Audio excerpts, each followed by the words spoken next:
తెలుగు రాష్ట్రాల్లో ఎండల్లో వర్షాలు కురుస్తున్నాయి. ఓవైపు భానుడు మండిపోతుంటే మరోవైపు వరుణుడు వానలు కురిపిస్తున్నాడు. ఏపీ, తెలంగాణలోనూ భిన్న వాతావరణం నెలకొంది. ఇక ఉపరితల ఆవర్తనం ద్రోణి ప్రభావంతో రాబోయే 3 రోజులు తేలికపాటి నుంచి ఓ మోస్తరు వర్షాలు కురిసే అవకాశం ఉందని వాతావరణ శాఖ తెలిపింది. ఏపీలోని పలు ప్రాంతాల్లో పిడుగులతో కూడిన వర్షాలు కురిసే అవకాశం ఉందని తెలిపింది వాతావరణ శాఖ. అలాగే 8 మండలాల్లో తీవ్ర వడగాలులు, 13 మండలాల్లో వడగాలులు వీస్తాయని అంచనా వేసింది. రాష్ట్రంలో 40 డిగ్రీలకు పైగా ఉష్ణోగ్రతలు నమోదవుతున్న వేళ ప్రజలు అప్రమత్తంగా ఉండాలని హెచ్చరించింది. రాష్ట్రంలోనే అత్యధికంగా కడప జిల్లా ఒంటిమిట్టలో 42.5 డిగ్రీల ఉష్ణోగ్రత నమోదైంది.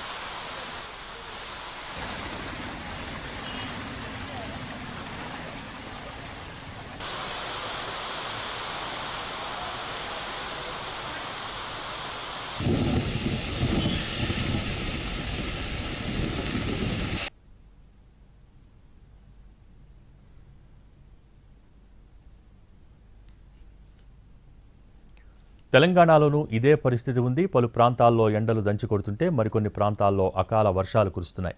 ఉత్తర తెలంగాణలో ఎక్కువగా వర్షపాతం నమోదవుతోంది. ముఖ్యంగా ఆదిలాబాద్, ఆసిఫాబాద్, నిర్మల్, కరీంనగర్, నిజామాబాద్ జిల్లాల్లో ఉరుములు, పిడుగులతో కూడిన భారీ వర్షాలు పడుతున్నాయి. రాజన్న సిరిసిల్ల జిల్లాలో ఈదురుగాలులు విపరీతంగా వీస్తున్నాయి.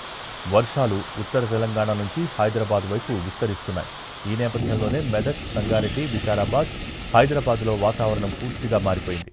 చల్లటి వాతావరణం నెలకొంది. ఇక అకాల వర్షాలతో అన్నదాతలు ఆందోళనకు గురవుతున్నారు. చేతికొచ్చిన పంటలకు నష్టం వాటిల్లడంతో ఆవేదన చెందుతున్నారు. ప్రభుత్వం తమను ఆదుకోవాలని విజ్ఞప్తి చేస్తున్నారు.